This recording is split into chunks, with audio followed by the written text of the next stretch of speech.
conversation for this particular segment, and we're really interested in hearing some of the insight from Dr. Kent Wessinger, who is a strategic entrepreneur, educator, author, and keynote speaker. And of course, he's here as a guest of the Chamber of Commerce doing a presentation on strategic entrepreneurship for millennials. Good morning. Good morning. And welcome. That's a hefty task you have there. It's a hefty task, Yeah. but I'm honored to not only be a representative of the Chamber of Commerce, but I'm honored also to be a representative of Galen University. That's right. And yesterday we had a monumental day at the university. I'm going to tell you, we had 8 graduates in our MBA program in the entrepreneurship track go through and present their research yesterday. And I have to tell you that at the end of the day, I recognized something of great value. And that was that each of those students who went through and made sacrifices to achieve that particular degree, that MBA in entrepreneurship at Galen, those 8 students are going to have a huge effect on the growth of this nation for decades to come.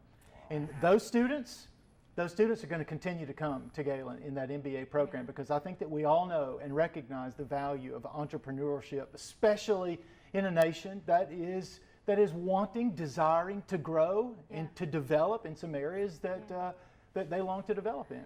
Kent, we really welcome you here to be able to kind of demystify a conversation that is taking place across the globe, but not so much here in Belize, in understanding millennials.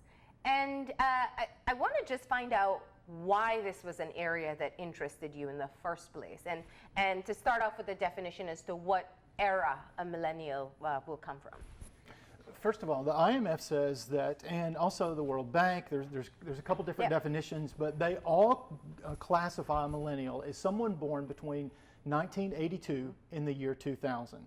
Now, I like to tell people a lot, that does not mean that in 1982 a switch flipped and this person became a different human being. And in 2000 it flipped off and became another different human being. But your question in being here today is very important to me, because this is a convergence of research in my life. As I've stated before, I lived in the Caribbean for over 20 years. And in that 20-year period, I began to be extremely burdened by a high level of socioeconomic crisis that I saw throughout the region, with a culture and cultures that are highly creative, highly relational, highly innovative, and I could not understand that. And instead of just kind of falling on my own, observations and perceptions, I decided to go back and get a PhD to study just that. Why is the Caribbean steeped in socioeconomic crisis no matter where you go? I mean, you can go to West Indian Islands, you can go to Spanish Islands, you can go anywhere in the Caribbean basin, and you find a tendency that's very similar. Yeah. And so to start the research, I asked one question. And that question was asked to 300 people outside the region. And that one question was, what is the first word that comes to your mind when you think of the Caribbean? 94% of the respondents answered with the same word, which was paradise. By the way, the number 2 answer? Ganja. Okay? So then I went inside and began to interview people that had lived in the Caribbean for a number of years. Yeah. And what I discovered was, through not just those interviews, but also through statistical information, that in the last 50 years, there's been no region in the world that's had a higher migration rate away from the region than the Caribbean. Yep. So what that says is that while the periphery defines the Caribbean as paradise, those that live in the Caribbean aren't necessarily defining it as paradise, because they're leaving at a higher rate than any other region in the world. So then that question became, why? And I'll boil it down to this one point. People ultimately desire self-growth. They want environments, tools, instructions, and opportunity to grow, and many times that is defined in an entrepreneurial realm. So that level of migration actually has hurt the region terribly, because if you study the innovation, the technology that's been developed in the United States, England, and Canada, especially from people that have migrated from the Caribbean, it is profound.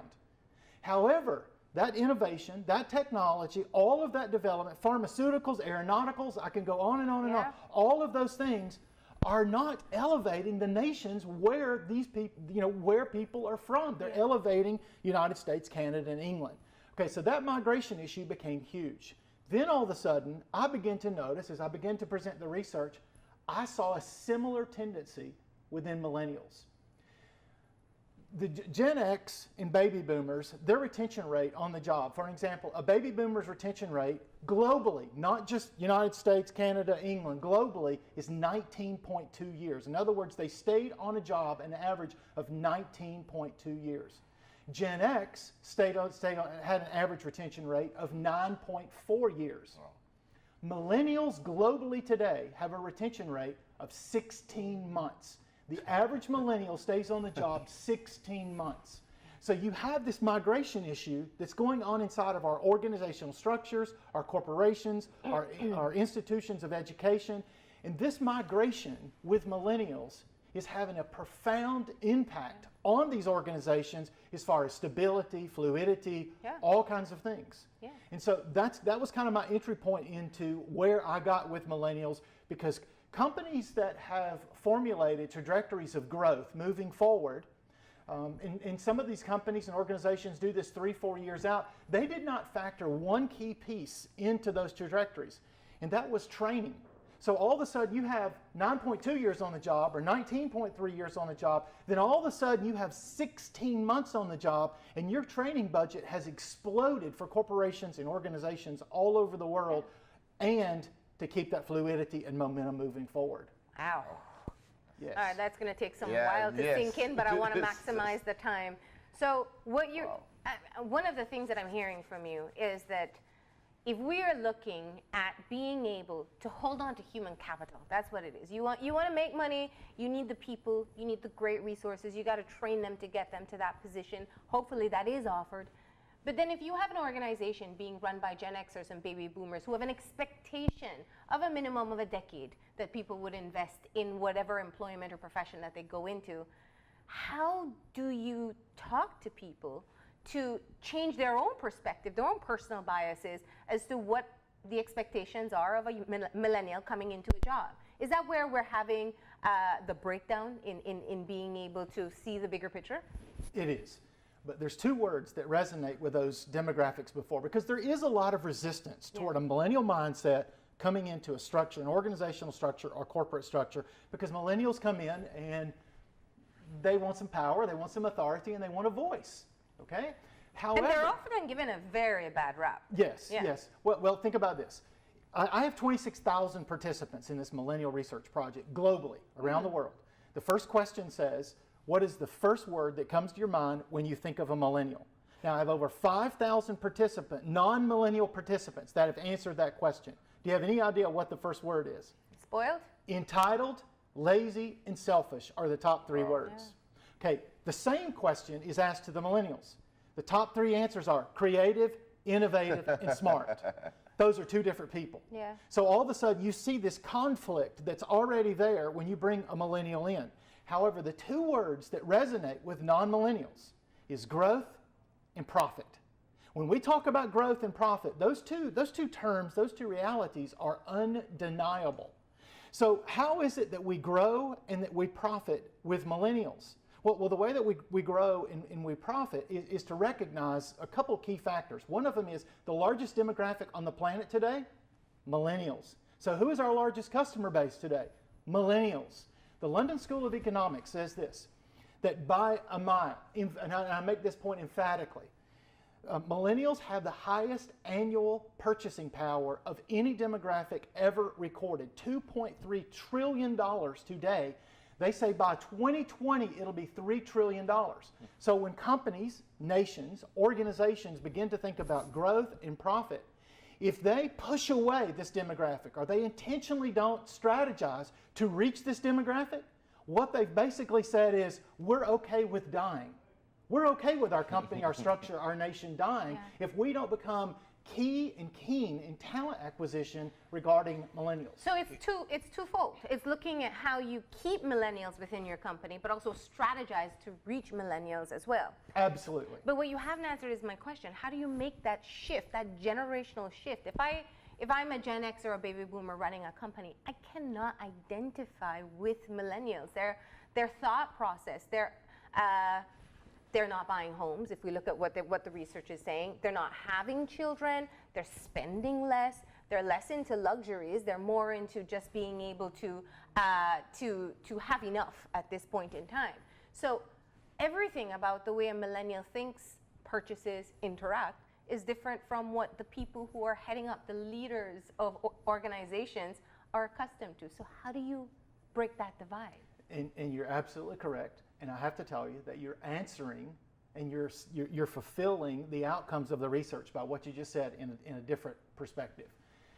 Because Gen X and baby boomers have a difficult time understanding the thought processes and perspectives of millennials, who better than to get to understand the trajectory of growth, knowing that they're the largest customer base, knowing they have the highest annual purchasing power, than the millennials that work for us.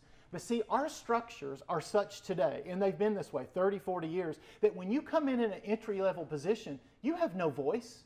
You have no voice on the trajectory of growth, the direction the company or the organization's moving. However, no one knows a millennial like a millennial. Yeah. So astute, wise business leaders today, when they hire millennials strategically, the first thing they're going to begin to do is they're going to intentionally provide them with a platform of voice so that they can articulate these innovative ideas of value that will reach the largest customer base on the planet with the highest annual purchasing power. And those innovative ideas of voice that come from millennials actually become cornerstones of growth for these organizations and companies and nations moving forward. But why will I give someone a voice who will only stick around for 60 months? Well, and I want to tell you, in the research, again, the research emphatically states this. Retention is measured by voice. The number one reason, now remember, over 26,000 people, the number one reason why millennials leave their company is not pay, it's not position, it's not office.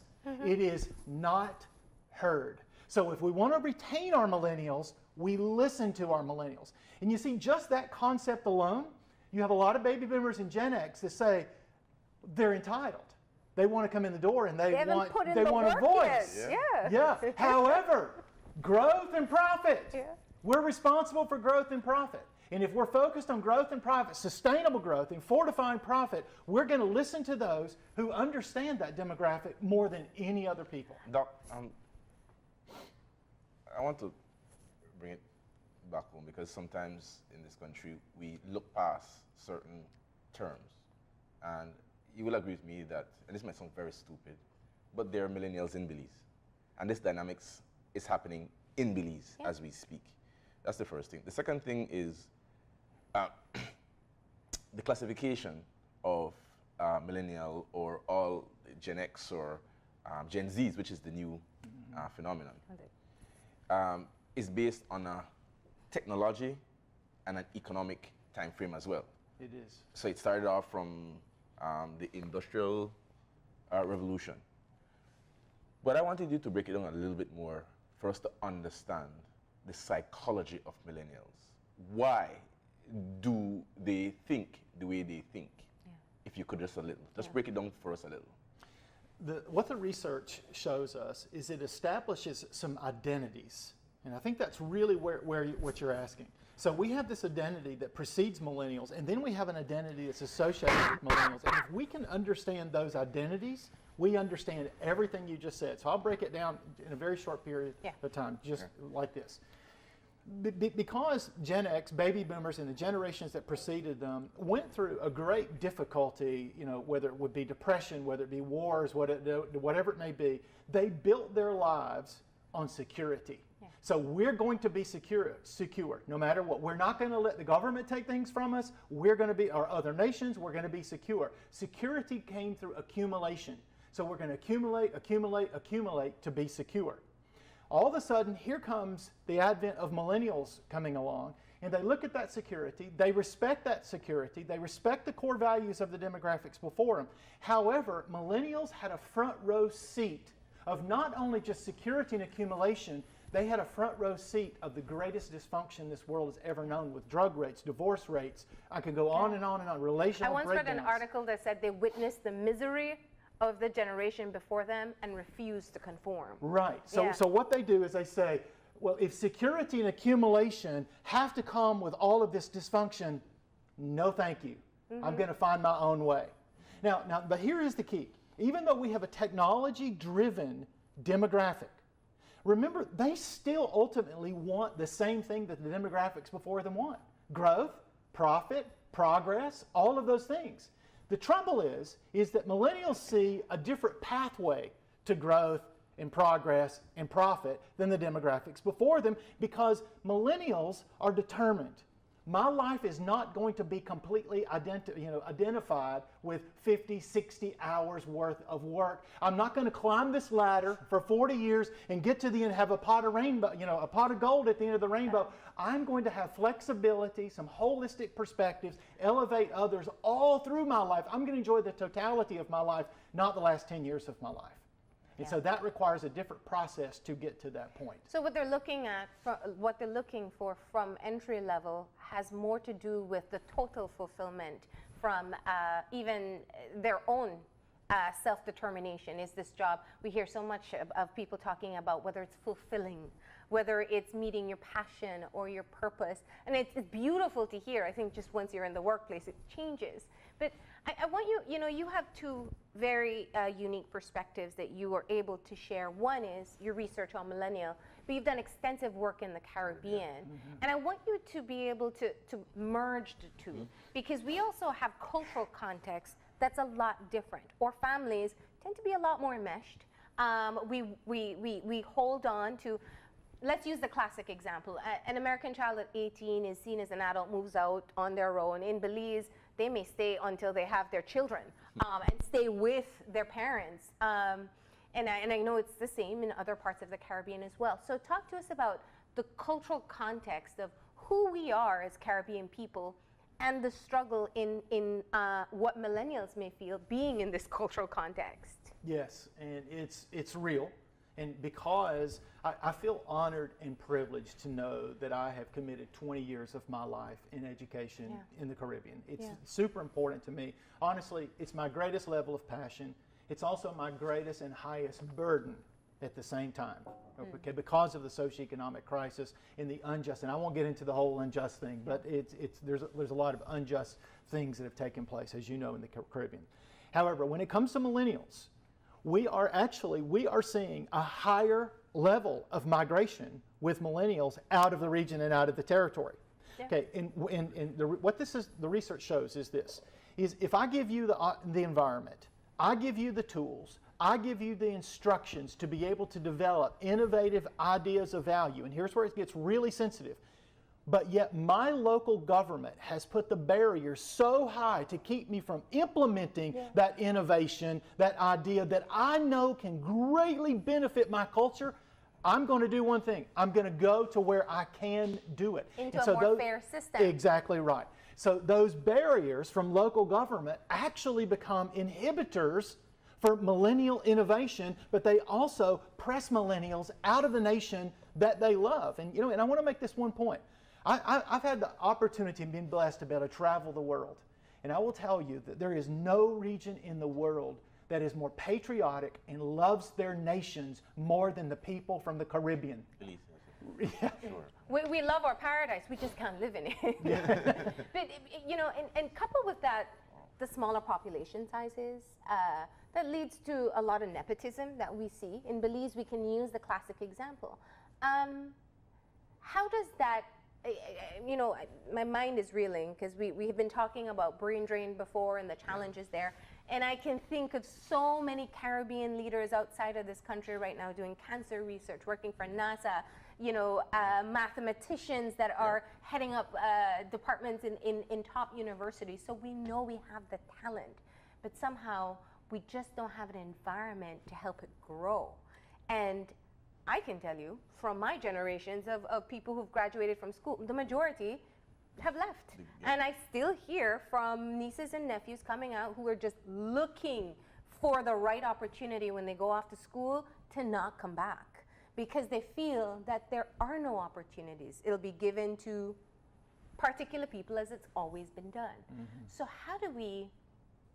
how will you speak to organizations today to help to change the mindset of these very millennials who are looking at a reality in our country who are saying, I'm going to be far more useful, far more productive, far more successful somewhere else other than here?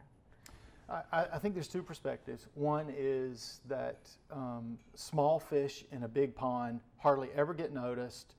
Also, their level of productivity can be measured as smaller. When you have a big fish in a small pond, in other words, someone that's highly innovative, highly creative, has ideas that they know that can benefit their culture, they have a greater and far greater impact in that pond. Yeah. And so one of the things that I ask every one of my Caribbean students to do, if you go away to get a PhD or a master's degree, I actually have a contract that I make them sign that says when you're finished with your degree, you have to come back. Yeah. That's very important. Okay. However, I also believe this very passionately and very strongly. Millennials at their core are experiential. They not only experiential in process, experiential in environment, experiential in health, experiential in a lot of things. I believe the Caribbean is the ultimate experiential region. And so if our local governments can get a hold of this idea, not only do we have to retain our millennials by developing environments and have instruction and tools and lower barriers for innovation to be developed, when we do those things, we also become talent participants in talent acquisition to draw innovative, creative, smart millennials to our region, because there's no region in the world that has a higher level of experiential opportunity. Doc, and I wanted to go right back there, because for me what rings in my head is the finger seems to, well, the buck seems to stop with government. It does. Because no matter what the private sector does, the environment. What squeezes them out is that they reach a point where they say, I can't go no more. And that point might not necessarily be in the private sector, might be government policy. But the language and the mindset of a millennial is probably the complete opposite of where Caribbean politics is. Caribbean politics is a lot older, a lot more traditional, a lot more stiff. All of the antithesis, the opposites of what a millennial does is government. How do we start that conversation? Because that's the bottleneck from what you're telling us. The bottleneck is government. Today, the workshop or the presentation you're having is open, it's free. It is. But the people who really need to hear it ain't the government.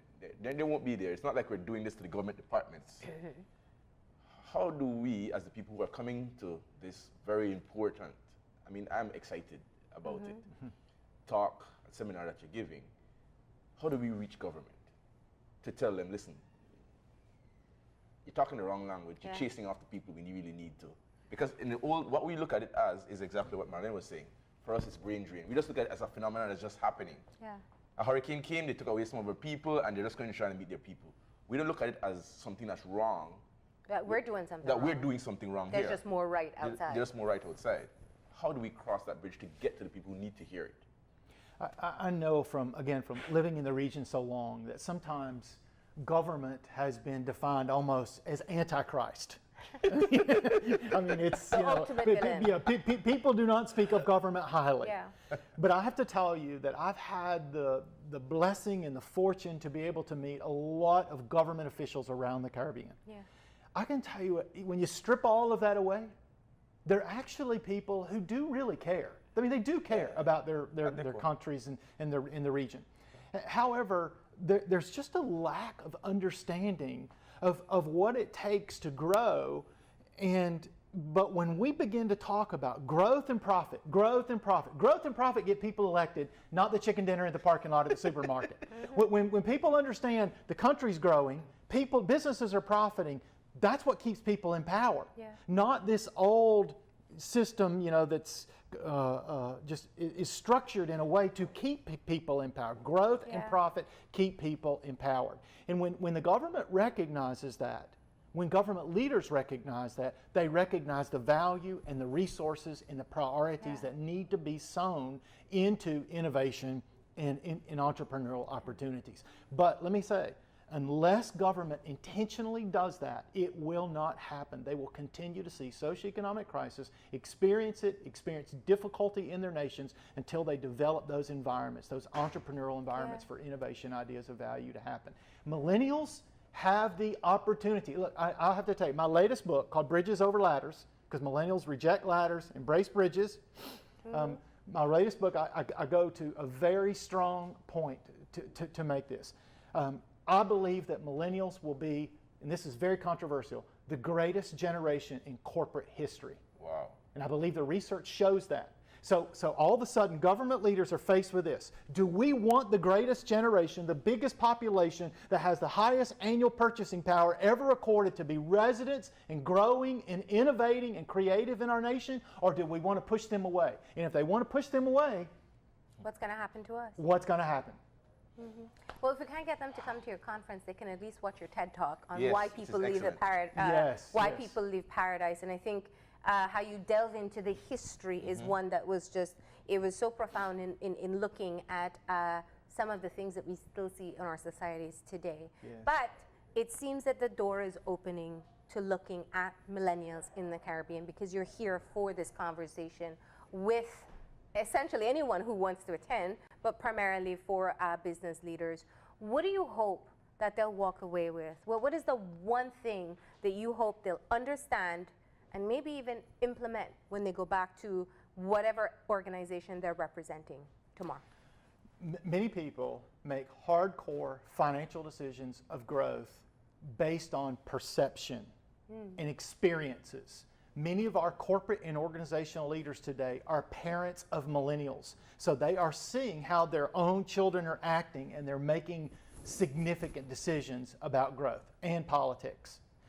What I want people to leave with today, every time I give this presentation, is the fact that I am bringing the voice of 26,000 people, not just Americans, Canadians, or Europeans, globally. People from Bangladesh, over 250 people have responded to the survey just in Belize, all over the Caribbean. So I have 26,000 people who have responded to this. We can take this contrast between baby boomers and Gen X and millennials. We can take this information and we can accurately, not based on our perception, not what's happening at home, not what we saw on the corner the other night or in the market the other day, we can accurately develop a trajectory of growth moving forward that is absent of our short-sighted perspective and bias. And that's what I want people to leave with, because that understanding, there's no value that can be placed on it. And when we grab a hold of that understanding, it provides great value and growth to us. Now, if someone is not able to make it and they're looking at you and saying, yes, I want to keep the millennials that are in my office space, I see their potential maybe, or I just recognize I need to do so, what can they do differently? Provide a platform of voice. It's intentional, not the box on the wall, the suggestion box. Intentional platform of voice. Take your company, divide it up into groups of 3 to 5 people. Say you've got 2 months. 2 months to assess anything in this company. I don't care if it's a department, if it's a tool, it's a process, assess anything. Have an event where each of those people, each of those groups come and they present those innovative ideas of value. What ultimately happens, because I've done this many times, what ultimately happens is those that are judging, it's like Shark Tank on steroids. Those that are judging, whether it be C-suite executives, management, political leaders, whoever they are, that are hearing those innovative ideas of value, they are astonished at those ideas coming forth, and they always recognize this one fact: I would have never thought about that. But it took someone who was face-to-face with a customer on the front lines doing the job for them to think about how we can grow our company in a more efficient way. That's what they can do. All right. The, of course, presentation takes place today. It does. So people can be able to join in, and we'll give you the details. We'll post the details so people can be able to participate. But thank you so much for coming in and sharing just a tidbit of all the work that you have done and what's in your books as well. You're welcome. And I also do want to say about Galen University, our entrepreneurship program. What I'm talking about today, we are establishing at Galen University an environment, opportunity, tools, incubator. I can go on and on and on. It has to begin somewhere. And we're not afraid of small beginnings. So it has to begin somewhere, and we believe that the impact that this program can have on this nation has not been seen before. So thank you for the opportunity. Thank you too. We're going to go ahead and take a break, and when we come back, we'll be getting all the details about the upcoming Sugar Fest. So stay tuned.